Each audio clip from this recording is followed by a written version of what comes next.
Ciao. Sta piovigginando, ma non volevo perdermi questa escursione. Guardate qua. Guardate, vedete la recinzione? Vedete il ciottolame che costituisce la recinzione? E guardate il golfo. Tavolara, il golfo di Olbia, la zona industriale di Olbia, il porto industriale Olbia. Questo è il nuraghe Rio Mulinu a Olbia. Il nuraghe Rio Mulinu si trova, venite qua, venite, seguitemi.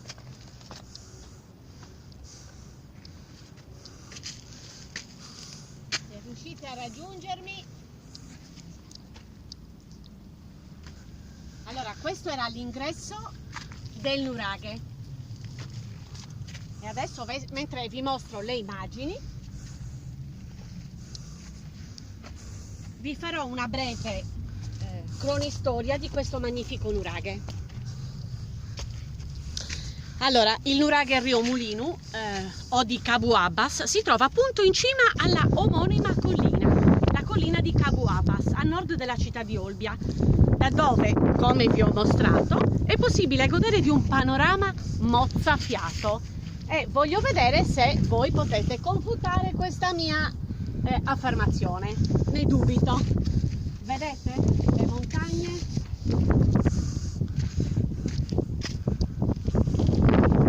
Il panorama mozzafiato che riserva la visuale di questo nuraghe, da questo magnifico nuraghe.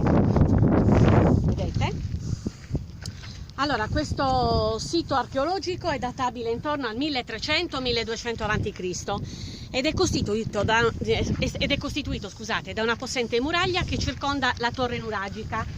Le mura si sviluppano per 220 metri e in alcuni punti, nonostante l'antichità del sito, arriva ancora a un'altezza superiore ai 5 metri.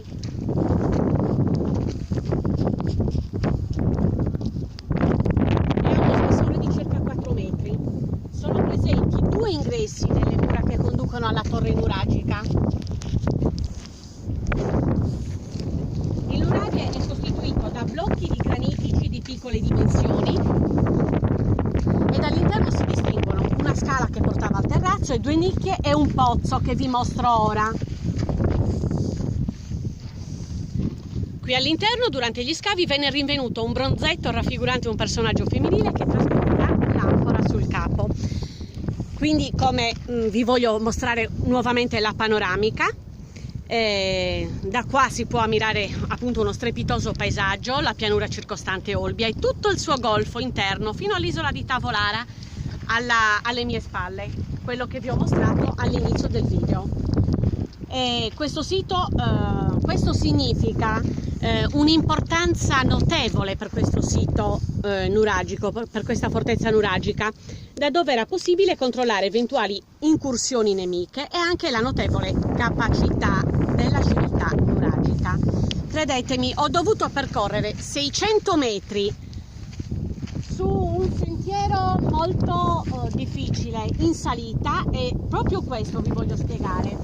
È stato realizzato dagli antichi nuragici un percorso in pietra, quindi una gradinata in pietra lunga oltre 600 metri in salita e questo attesta ulteriormente la grande fatica che hanno fatto i nuragici per poterlo realizzare, ma anche la loro intelligenza.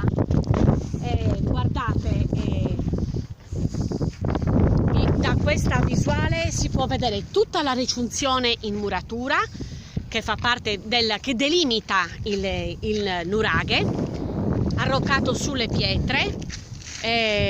Ci troviamo proprio in una zona molto alta con un'ampia visibilità su tutta la zona circostante.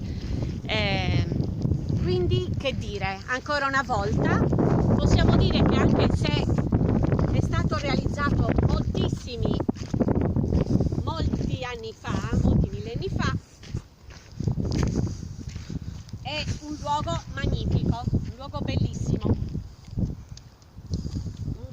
realizzato con sapiente capacità architettonica, un luogo che merita di essere visitato. Per cui vi ho mostrato anche questo meraviglioso nuraghe, vedete la recinzione, il nuraghe, una parte di quello che ancora è rimasto in piedi. Io adesso devo stare attenta a dove metto i piedi, quindi vi saluto. Oggi 30 giugno 2017, vi saluto da Olbia. Ciao!